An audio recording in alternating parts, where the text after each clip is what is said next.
Hey there, welcome into the College Basketball Bracket Science YouTube channel and podcast network. We have a traditional Monday show today. We're going to be talking about the weekend that was our first big weekend of conference play. We're going to talk about the reaction, where this might have influenced a couple of seed lines, helped hurt some resumes. We'll talk about some of the specific teams, some results, some individual playing performances before leading into our new rankings, which we're going to talk about. Our rankings are based on, it's mostly resume based, a little bit of head-to-head included in there. If the resumes are real close, for example, like Illinois and Texas Tech, little things like that. It's a little bit of AP poll style, and it is influenced a little bit by the KenPom rankings as well. So we're going to talk about the new rankings before previewing this upcoming week, as Tuesday and Wednesday are absolutely loaded. So it'll be a 3-segment show: the weekend slate and reaction, and what this means, our new rankings 1 through 30, and then we'll talk about the upcoming slate to know. Before diving into it, just be sure to hit that like and subscribe button before heading out. We do a bunch of bracketology. Our bracketology shows are going to be on Fridays, while our ranking shows are on Mondays. Fridays we'll preview the weekend ahead and talk about the weekday, and vice versa with the Monday shows. So be sure to follow us on Instagram and TikTok at Bracket Science with 2 S's, so you are not out of the loop on anything around the college basketball landscape. All right, let's dive right into it. Let's go back to Friday briefly and talk about these games, because big one.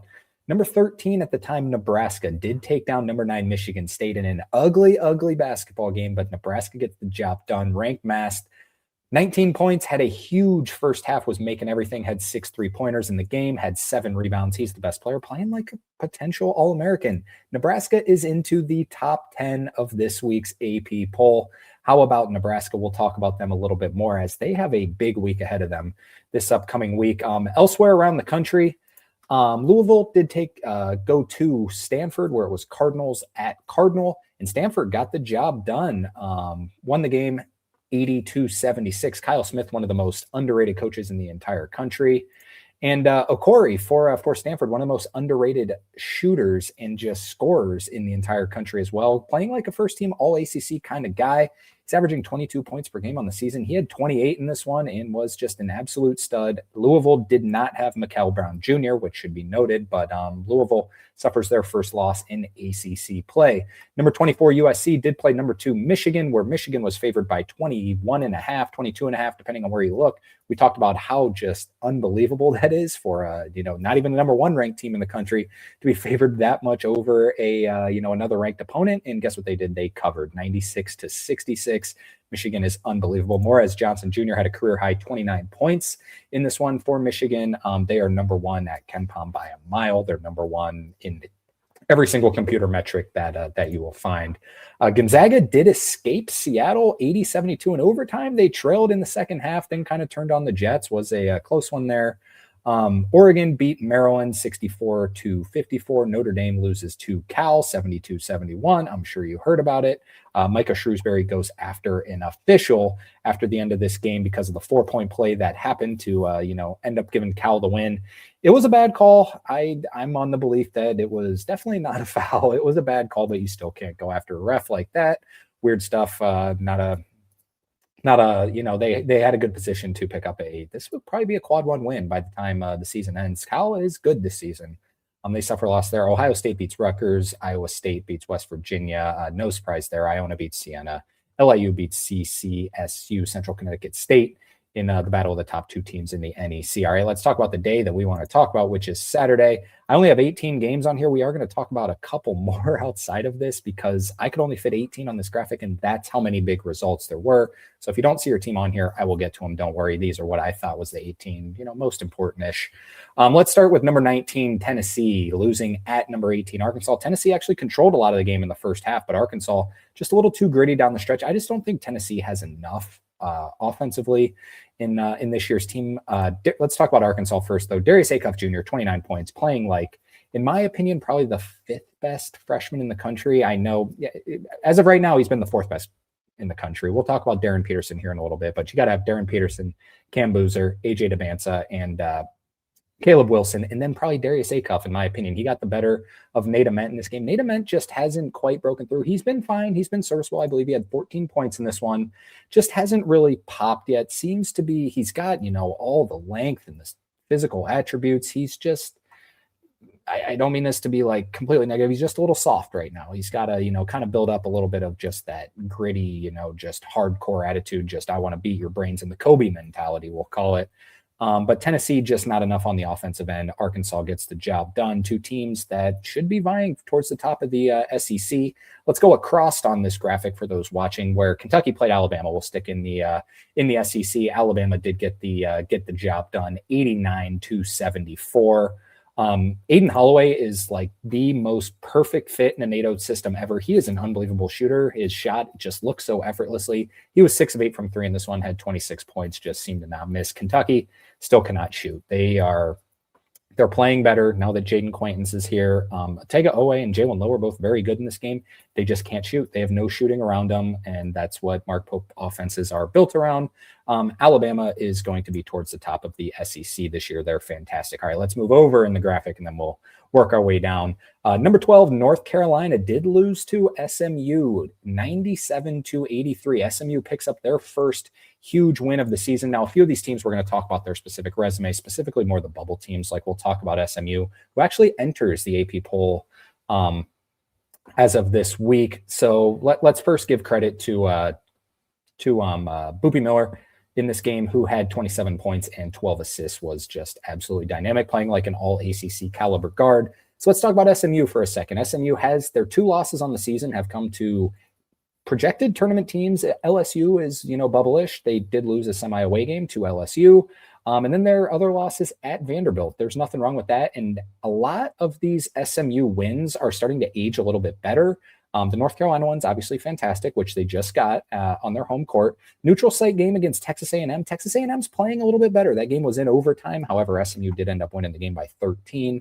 Mississippi State, as you can see on the bottom left part of this graphic, did pick up a big win. So that one, isn't as good as we thought it was going to be at the time. But Mississippi State turned out to be terrible, but they still pick up a good win. Butler is good. They also beat Butler, and Murray State has been really serviceable this season. So SMU building up a decent little resume. A lot of these teams like this, I'm going to call them tier A schedulers. No disrespect. I think it's a great quality to have. Andy Enfield at SMU schedule a lot of like borderline quad 2, quad 1 games, and you still got to go and win all the games. So that's where you're going to see high in the strength of record metric for those who follow along in bracketology aspects. So, you schedule the Murray States, who's a top 100 team, Butler around the 50 mark, same with Mississippi State, A&M, and then obviously North Carolina should end up being a quad 1 win. But teams like that, teams like UCF, who has picked up a bunch of wins, Georgia, who's picked up a bunch of wins, and may I say it, Vanderbilt, who doesn't have the elite wins, but is really high in strength of record because they beat everyone who they should beat, haven't played those elite competitions. These are really good schedulers because this is going to get your strength of record higher, your wins against bubble higher, as long as you don't fall to any of these games. So credit to SMU, credit to Andy Enfield. Nothing really wrong with North Carolina here. They just ran into a team that was hungry. I think North Carolina is going to be just fine. All right, let's talk about Caleb Wilson was fine in this one. Seth Trimble did come back and played really good, but just not enough for Boopie Miller and this SMU team.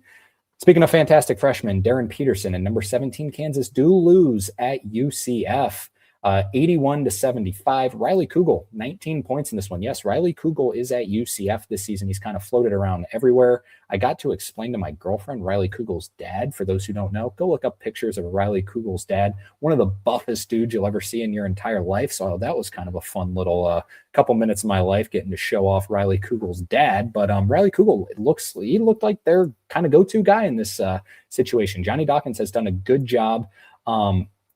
Actually, let's keep talking about UCF before diving into the whole Kansas thing, because the story is going to be Darren Peterson and Kansas, unfortunately for, sorry to UCF fans, like you've been fantastic. So UCF's only loss on the season is to Vanderbilt. That was a home game where they were down like 30 at one point in that game, but ended up only being a 12-point loss. They won at Texas A&M. That's probably going to be a quad 1 game, at worst quad 2. You play Pittsburgh, a borderline top, they're 94th right now at KenPom. Then you schedule a bunch of teams in the hundreds. So Hofstra, Quinnipiac, Towson, Mercer, Florida Gulf Coast, Florida Atlantic. That's going to boost your strength of record, just like we talked about with SMU, as long as you beat all of them. And they did. So now you pick up your first elite win against Kansas. They also enter the AP poll and would probably be somewhere around like a 7 seed right now in terms of March Madness. All right, let's talk about Kansas for a second. Darren Peterson did play in the first half. He was looking like there's a reason he's the projected number one pick in the NBA draft. Just an absolute shot maker, a difference maker. He had 26 points in only 23 minutes. The real concern is, like, a lot of times, this Kansas team might not have gelled immediately. Melvin Council had to find his footing. And they were always kind of just expecting this Darren Peterson return to just immediately fit in. And the kind of story that I thought in this game, I watched this entire game, was Darren Peterson is awesome. He is absolutely fantastic. However, Kansas seems to be worse with him in the lineup, and that's not a discredit to Darren Peterson. They just don't mesh yet because Melvin Council, he didn't score in the first half when Darren Peterson was doing all the scoring. So it's a little bit of a roster construction issue, in my opinion. Now, if Darren Peterson was playing every game from the start of the season, I'm sure him and Melvin Council would have gelled with the coaching of, Bill Self, who's a tremendous coach. But it's a little bit concerning to me that Darren Peterson scored all of the points in the first half. And now he obviously did not play a lot in the second half. And that's the story that's coming out of this. And that's what you'll hear on every other podcast is Darren Peterson's hamstring? Is this a real issue? Is his family holding him out? I want to talk about the on-court stuff with Darren Peterson, how he went off in the first half and the team was down. As soon as he didn't play in the second half is when Kansas went on the run and Melvin Council kind of took over. So that's a little bit concerning because Melvin Council needs the ball in his hands to be the best that he can be, as does Darren Peterson. And Darren Peterson might be the best. He's got the most talent in the entire country and he's fantastic. Don't get me wrong, but it's kind of like, you can just kind of see it when the offense is out there with Darren Peterson. It's kind of like, we have a guy who's a once in a generation talent. Let's just give him the ball and let him go to work. Then when Melvin Council's in, the ball movement's a little bit more, or when Melvin Council's the star, the ball movement's a little bit more fluid. Melvin Council kind of takes over the games, but obviously Darren Peterson is, no offense to Melvin Council. Melvin Council's been awesome. Darren Peterson's a better basketball player. It's going to be probably the number one pick in the NBA draft, at worst, number two. But that's kind of my big concern for this team is, will Darren Peterson and will Melvin Council be able to mesh? I kind of wanted to compare it a little bit to Texas because, as you can see on the bottom left of this graphic, Texas did lose a game to Mississippi State, 101-98 in overtime. I wouldn't blame Sean Miller with anything because these are Rodney Terry's guys, but I've talked a lot about Texas's roster construction, how it was a Rodney Terry built roster with Jordan Pope, who's a really good individual player, Tremont Mark, who's also a really good individual player. What do those two guys have in common? They both need the ball in their hands. They're one-on-one type players, isolation type players. They also brought in Simeon Wilcher, kind of in the same boat. All guys can make plays themselves, but that produces a lot of, your turn. You go to the rim and make a shot for yourself. You go make a shot for yourself. So it's a little bit of that cohesiveness that Kansas is also kind of struggling through right here. And Elmarko Jackson's kind of the same way. Elmarko Jackson's not near as good as Darren Peterson or Melvin Council, but he's also kind of just like, he's not a catch and shoot guy. And Cole Rosario, I don't think is too fantastic for Kansas, in my opinion. I know he got a lot of hype in the preseason. He's not ready yet, in my opinion. And he's a fine shooter, but he's just got to be that knockdown three guy, and they don't have any real elite passers. So that's what I'm looking for with this Kansas team. Will Darren Peterson get on the court enough with Melvin Council where they can both be star players, or will it just be a your turn, my turn kind of thing? All right, sorry, we went a little bit long there. Let's move on and talk about Providence and St. John's. Providence goes to St. John's and beats them 77-71. Providence, a real balanced effort, so I'm not going to put up any individual players on this graphic, but a tremendous win for Kim English's squad. The story's definitely St. John's. They led 13-0 to start this game, and it's like, oh, God, here we go. It's just going to be a blowout. They also led 64-55 with 6:32 remaining in the game, and it's like, yeah, they'll hold on. They got outscored 22-7 over the final 6 minutes. This is not good for Rick Pitino's St. John squad. They have no guard play whatsoever. Ian Jackson has not been very good. Dylan Darling's been terrible. Hosan Sanin he's been okay in some games, wasn't good in this one. Zuby Ejiofor had 33 points and 15 rebounds.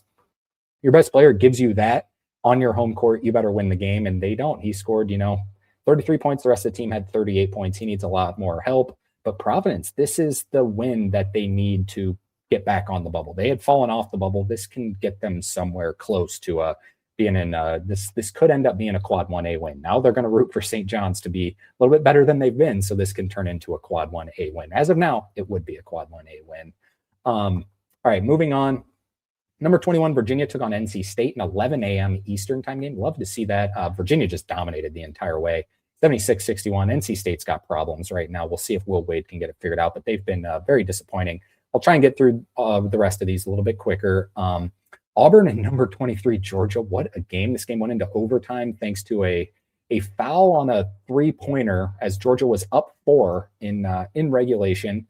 Auburn makes the first 2 free throws, misses it on purpose. Kevin Overton throws up a heave real high up in the air with like 0.7 seconds left. It goes in, gets to overtime, and Georgia still gets the job done. But Jeremiah Wilkinson, excuse me.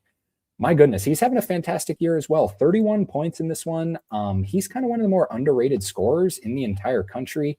He's averaging, I believe, 18 points a game this season. Him and Blue Kane as kind of a dynamic duo is really good. This Georgia team is really fun to watch.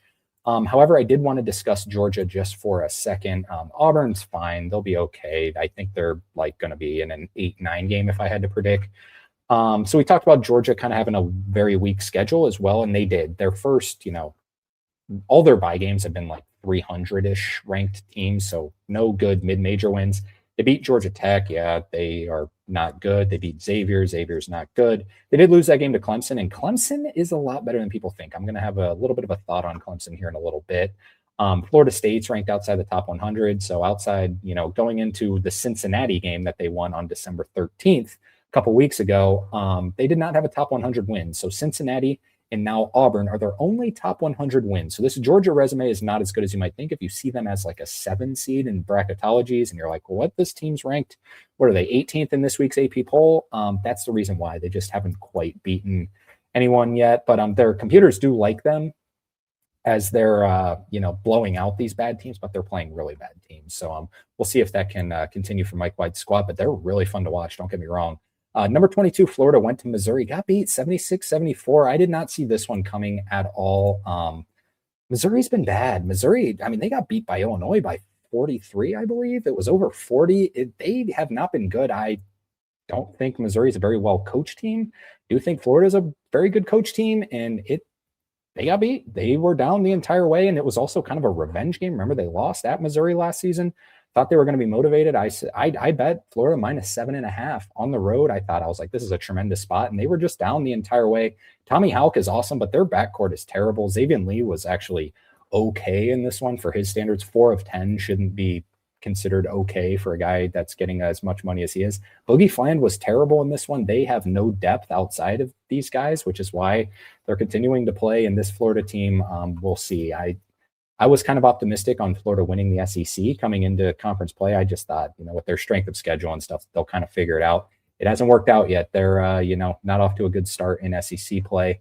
Texas A&M and LSU in a very bubbly matchup. Texas A&M is playing well. Bucky McMillan, they got a lot of hype in the preseason. I'm like, hold off. I think I picked them like 15th in the SEC. I'm like, I just don't, or not 15th, like 13th or 14th or something.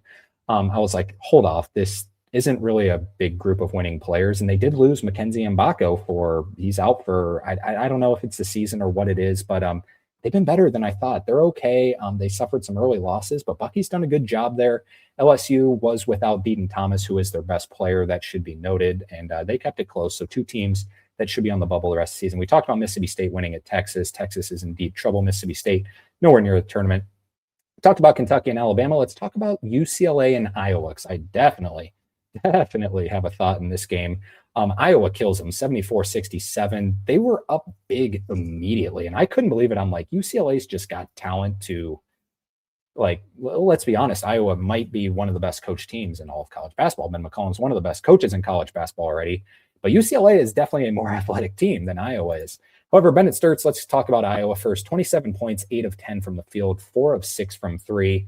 Saw a video on TikTok by like Hawkeyes basketball or something. It wasn't the true one, but it was just kind of like a hype video for the Ben McCollum era. It was kind of cool, just talking about, the frustrations that Iowa had with Fran McCaffrey. And now Ben McCollum comes in and just turns it around immediately. He is such a good basketball coach. Bennett Sturts, if there's one guy, if you had to pick one guy in college basketball to mimic a shot off of, it's Bennett Sturts. His shot is so pure. He is climbing up draft boards. He is so incredibly efficient. He's All-American, no doubt right now.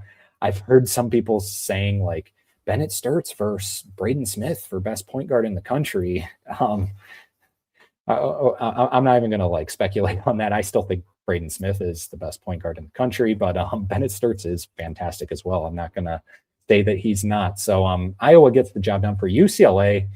It's concerning. This team is not anywhere near a lock to make the NCAA tournament. They've started moving Tyler Bilodeau to the 5, and he is like a strict 4. Tyler Bilodeau is awesome. He's a fantastic player. Bennett, not Bennett starts. Donovan Dent was actually very good in this game. He had 25 points, was efficient. This looked like his best game for UCLA. So you got, Donovan Dent and Tyler Bilodeau. That's about it. They have no help. Their centers, Jameson and Xavier Booker is playing himself out of the lineup right now for, I just don't think Mick Cronin likes him. You know what this UCLA team needs? They need someone like Ade Mara. If they just could have kept him from transferring to Michigan, I think this would have been a completely different season with a big 3 of Dent, Bilodeau, and Mara. But they have no 5 right now. Moving Tyler Bilodeau to the 5 is just it's what they're going to have to do. They're going to have to run small ball because Xavier Booker is playing himself out of the lineup. There's a reason he couldn't get on the floor much for Tom Izzo at Michigan State, it seems. All right, moving on, sticking in the Big Ten. Number 5 Purdue did go to Wisconsin and put a beating on them. Braden Smith, 14 points, 12 assists. Congrats to him. He became the all-time Big Ten assists leader. Congratulations to Braden Smith, an outstanding career. I've been seeing people comment like, how old is this guy? It seems like he's been there forever. He's a true senior. Like, he is a true senior, and he is a fantastic basketball player. Braden Smith is on pace right now to beat Bobby Hurley's all-time NCAA assist record. So, yeah, good stuff for Braden Smith. And Purdue is right there. They're a top 5 team in the country, in my opinion, and should be talked about in the national championship threats. Wisconsin, just kind of a case of the team just isn't as good and doesn't fit as well as we thought they might this season. Nick Boyd had a good game in this one, but Greg Gard is going to have some work to do to get Wisconsin back into the NCAA tournament picture. Number 8, Houston won at Cincinnati, 67-60. Cincinnati was actually up on them early, which was very surprising to me, and then Houston just too much. Much better coach team is Houston, much grittier. They get the job done down the stretch and actually ended up covering in that game. It was 6.5, and it looked dead for the entire game till the last second where they knocked down a couple free throws and ended up covering. So thank you, Houston, for covering in that one. Sorry to Cincinnati bettors there. Number 10, BYU won at Kansas State with really no sort of pushback at all. AJ Devanza was awesome, 24 points. Keba Keita was also really good, 11 points, 16 rebounds. Kansas State is outside the tournament picture right now. Oklahoma State played number 15, Texas Tech. Oklahoma State got drilled. Texas Tech is starting to show why I picked them in the preseason to go to the Final Four. I think they can do it. JT Toppin, 23 points, 14 rebounds. He was my preseason pick as the player of the year. He's not out of it. He's playing like a first-team All-American right now. He's been fantastic. Christian Anderson is also even better than I expect him to be, 19 points, 13 assists. But their guy that they need to keep stepping up is Lawan Watts. They need that third option, and he's been good lately. He struggled to start the season. He had 19 points, 9 rebounds in this game for a good Texas Tech victory there. Baylor took on TCU the first game with James Ndaje, or however you pronounce it. He did not make much of an impact at all. In fact, TCU got the job done, 69-63. Two teams that should be bubble-ish the entire season. Villanova took down Butler at Butler. Villanova was 32 of 58 from the field. Very good Villanova team, with St. John's losing at home to Providence. Villanova right now is probably your second best team in the Big East right now. How about that? What a turnaround for Kevin Willard. It's good to see Villanova back in the national radar. And then Boise State and San Diego State. For those who stayed after this game, I did not. An all-time game. San Diego State ends up winning the game 110-107, but they led 42-18 with 3:10 remaining in the first half. What a fight back for Boise State. Ends up going into what, I can't even see that graphic. It's so small. Was it triple overtime where Boise State ends up falling to San Diego State? Yes, triple overtime, 110-107. BJ Davis was really good in this one. 22 points, 11 rebounds, 6 assists, 4 steals for San Diego State. All right, let's just briefly talk about Sunday's matchups before talking about our rankings. Seton Hall took down Creighton's 56-54. This was an ugly game, but a really fun game all the way down the stretch. Shaheen Holloway's squad gets a huge win here. Creighton kind of controlled this entire game. Creighton is kind of turning the corner, in my opinion. They've kind of found a new identity of like slowing things down a little bit, as Seton Hall does as well. But so that's a knack for the low score. But Greg McDermott's a fantastic coach, and they kind of controlled the entire way. I will say, and this is both ways, this might have been the poorest officiated game I've ever seen in my life. Just both ways. It was like, oh my God, how do you? Maybe Creighton got the bad end of it because that last last couple plays where there were 2 tie-ups, I thought both of them were fouls. Those refs were just all over the place in that game. But how about Seton Hall picking up a huge win? They would be in the NCAA tournament right now. Indiana did beat Washington 90-80. Indiana with a much-needed victory right here to keep them inside the tournament. As of now, UConn beat Marquette. No surprise there. St. Mary's had no troubles with Seattle, who are we just talking about? Gonzaga did. Gonzaga had struggles with Seattle. Tulsa did lose at North Texas, probably ending any chance that they had at an at-large berth. Gonzaga beat LMU. UAB beat UCF in overtime. SIU went to Belmont and beat them. Belmont had a sneaky little chance to potentially be an at-large team. They're the best team in the Missouri Valley. Them in Northern Iowa. Belmont suffers a loss. Murray State, like we mentioned, is off to a really good start. And then Marist beat Iona 83-38. I know a lot of people won't care, but Iona was the favorite coming into the season to win the MAAC. For those who don't know, I love the MAAC. Really fun, but they get the job done there. So let's just quickly, like I said, go back to Saturday and just talk about some other results around the country outside of these graphics. I'm actually going to pull it up because I can't remember what I even wanted to talk about off the top of my head. I'll just go through them briefly. Let's start with mid-major, where Miami of Ohio did beat Akron. Miami of Ohio still undefeated on the season. They won that game 76-73, although Akron was favored in that one. Clemson won at Pittsburgh. No surprise there, 73-68, but Clemson needed a win there. Virginia Tech lost at Wake Forest, 78-81. Both teams bubble-ish, but Virginia Tech definitely in much better position to make the NCAA tournament than Wake Forest. Ole Miss lost at Oklahoma, 86-70. Ole Miss is bad this season. Colorado and Arizona State, 2 sort of bubbly-ish, but definitely on the outside looking in. Big 12 teams, Colorado beat them 95-89. It's the same story with Arizona State every year. They're good to start the season. You're like, all right, maybe this is Bobby Hurley's here, and then they just get worse as the season goes on. That seems to be happening again. Arizona loses. Vanderbilt did win at South Carolina, 83-71. They got the job done there with a big time victory, to stay undefeated and become one of the talking points of this college basketball season so far. Then the last couple we'll talk about. DePaul won against Xavier. How about that? DePaul might not be the worst team in the Big East this year. And Minnesota did beat Northwestern, which is going to definitely be hurtful for Northwestern's any chance of having an at-large case. And then Duke did really struggle with Florida State, but they did end up winning the game 91-87. Isaiah Evans was awesome in that game. All right, now let's talk about our rankings after this week of college hoops. A new visual for those watching on YouTube. We got a different kind of graphic that we're doing for our rankings now. Number 1, I do still have Michigan, Arizona 2, Iowa State 3, and UConn at 4. Those would be your 4 1 seeds right now. Purdue, Gonzaga, Duke up next. Those would be 3 2 seeds as of right now, in my opinion. And then I believe your 4th 2 seed would actually be Vanderbilt right now, who I have at number 10 just because of a little bit of the strength of schedule thing. So like I said, it is resume based, but it is a lot of AP poll style as well. And, if my biggest, when it comes down to it, if I'm arguing Vanderbilt versus BYU, if it's on a neutral 4, who do I think would win? I would take BYU. So I have BYU at 9. I do have Houston at 8 still. Don't really know what to do with those two. They're very similar in my opinion in terms of Houston, BYU, and Vanderbilt. I don't have Nebraska in the top 10 yet. I do have them at 11. I probably should have them in the top 10, but I believe the top 10 should be set. I know the AP poll did put Nebraska ahead of Vanderbilt, but I'm not quite there yet. I do still have Michigan State at 12, Alabama at 13. Alabama's been fantastic. Arkansas at 14. I got Illinois at 15. Only dropped North Carolina to 16. That's a fine loss. You're North Carolina. Everyone wants to beat you. I'm not worried about them. Texas Tech at 17, which might seem weird. I have them a little lower, but they did lose the game to Illinois, and with very similar resumes. I don't think Texas Tech would be anything better than a 5 seed right now, so got them there.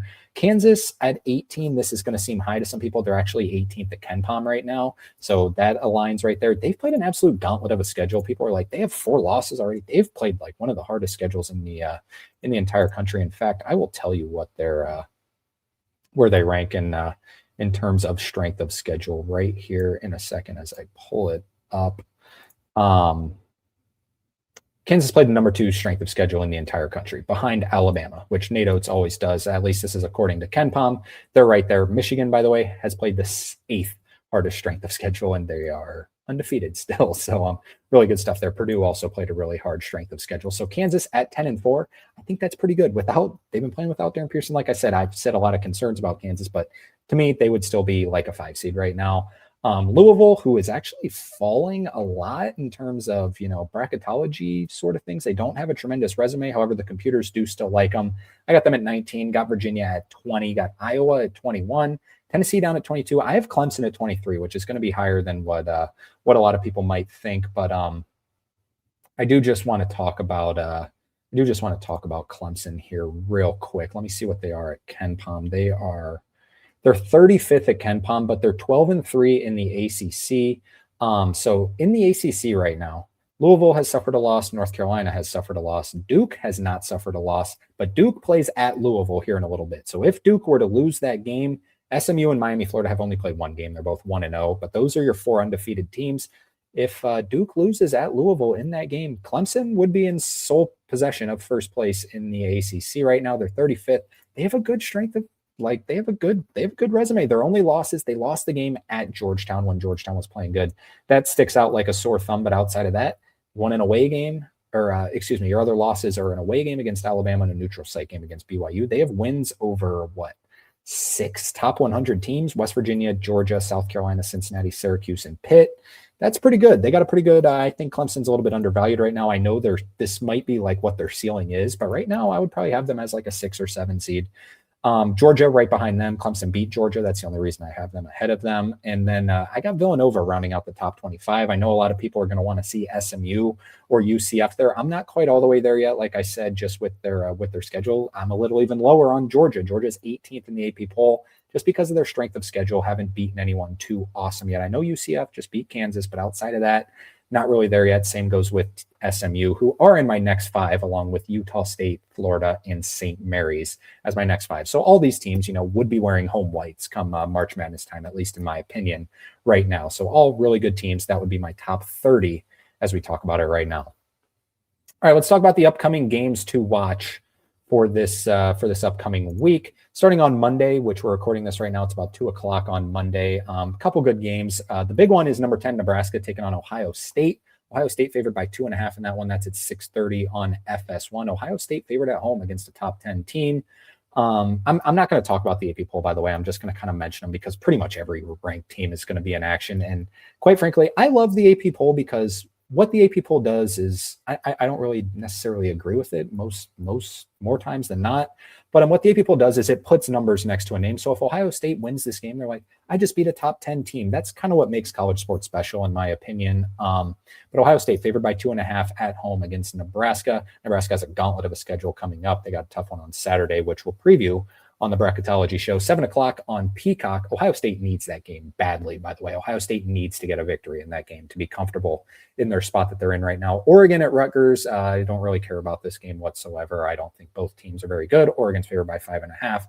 7:00, CBS Sports Network, our mid-major game of the night out of the CAA, Charleston and William and Mary. Charleston, coached by Chris Mack, favored by 2.5. These two teams are undefeated in the CAA right now. And then at 8:30 on FS1, so double header on FS1 for the Big Ten, USC at number 12, Michigan State. Both teams coming off losses. Michigan State favored by 11.5 in that game. All right, let's talk about Tuesday and Wednesday, as they're absolutely stacked. There's actually more games, but I ended up cutting it down to these 11 for actually both days. All right, as mentioned, number 6 Duke at number 20 Louisville. This game's played at 7:00 on ESPN. Louisville favored by 1 at home in this one. I think Louisville gets them. Duke has looked vulnerable over the past couple weeks, and Louisville just coming off of that loss against Stanford. They're hungry. I did see that Mikel Brown Jr. is not going to play in this game. But I still think with that home court environment, and Duke has been struggling lately, I think Sananda Fru can kind of match up a little bit with Cam Boozer. You can't stop Cam Boozer, but you can sort of match up with him. I lean Louisville in that game. I think they get the job done, which would boost Clemson to the top team in terms of wins and losses in the ACC. 7:00 on the SEC network. Number 18 Georgia goes to Florida. Florida favored by 7 in that one. Unranked Florida now, which just kind of tells you how highly they are thought of by the computers compared to what Georgia is with their strength of schedule. We'll see. I'm not betting any more Florida games after we know they're good. We know they're like okay, but their backcourt is just bad. The backcourt advantage with Wilkinson and Blue Kane is much better than Florida with Fland and Lee. 7 o'clock on Peacock. St. John's, they need it badly. They need to win this game at Butler. Not an easy place to play at Hinkle. Butler is still hanging on by a thread in the tournament conversation. St. John's is bubble-ish. As crazy as that sounds, they're still highly thought of by the computers, but they're favored by 2 on the road. Do not lose this game, St. John's.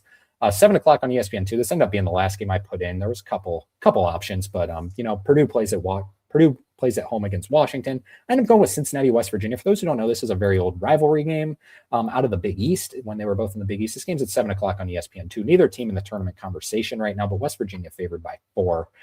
8 o'clock on ESPN Plus, number 25 ranked now, UCF traveling to Oklahoma State. 2 teams that are very similar in my mind. Both teams can really score the basketball. Oklahoma State and Steve Lutz is at home is favored by 1 via KenPom in that game. Really good one here, 9 o'clock on FS1. Number 14, Texas Tech, taking on number 7, Houston. Houston favored by 6 in this game. I remember Texas Tech won at Houston last season. That was the weird game where JT Toppin got ejected for, making that cross-court pass where he kicked up and ended up kicking a Houston player in a not-so-great area. And Grant McCaslin ended up getting thrown out of that. And then they ended up winning the game, and that was the last game Houston lost, all season long until the national championship game. And it was a home game for Houston. So they didn't lose any road games or neutral site games until the national championship game. But Texas Tech did get the better of them.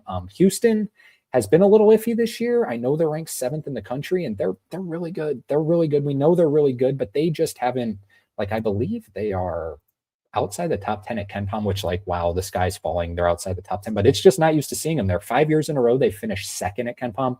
Right now, they're number 11. Texas Tech is 20th at KenPom right now, 14th in the AP poll. I think this is a good matchup for Houston with the revenge factor, but 6 points, I'm not going to lay 6 points against JT Toppin, Christian Anderson. But I think if Houston wants to, JT Toppin's going to get his, as is Christian Anderson, cut off Lawan Watts in this game, and I think you got a really good shot to get the job done for Houston. That's a really fun matchup in the Big 12. Very high Big 12 implications, because right now, to me, it is, it's Arizona and Iowa State at the top, and then it's Houston, Texas Tech, and BYU right behind them, with probably Kansas at number 6. 9 o'clock on ESPN2, battle of the 2 orange teams in the Rick Barnes game. Texas travels to number 21, Tennessee. Tennessee favored by 10 in that matchup. I'm not too fond of either team. Texas is bad. We talked about their bad roster construction, but like I said, it's not Sean Miller's fault. Give them time. These are still Rodney Terry's guys. But Tennessee favored by 10. That feels about right. I know that's a lot of points, but that feels about right. 9 o'clock on Peacock, desperation time for both teams. UCLA has to win this game at Wisconsin. Wisconsin has to win this game at home. So very urgent game here. Wisconsin is favored by 2 at home in that matchup. 9 o'clock on ESPN, TCU travels to number 22, Kansas. We'll see how much Darren Peterson's going to play. His minute restriction. Kansas is favored by 9 in that one. 9 o'clock on the SEC Network. Texas A&M with a good opportunity here, in my opinion, to pick up a big win at Auburn. We'll see how Auburn's shooting splits are, because when Tahad Pettiford and Keyshawn Hall are making shots, they can beat anyone. However, when they're not, anyone can beat them. Auburn is favored by 6 at home in that one. Big spot for both teams.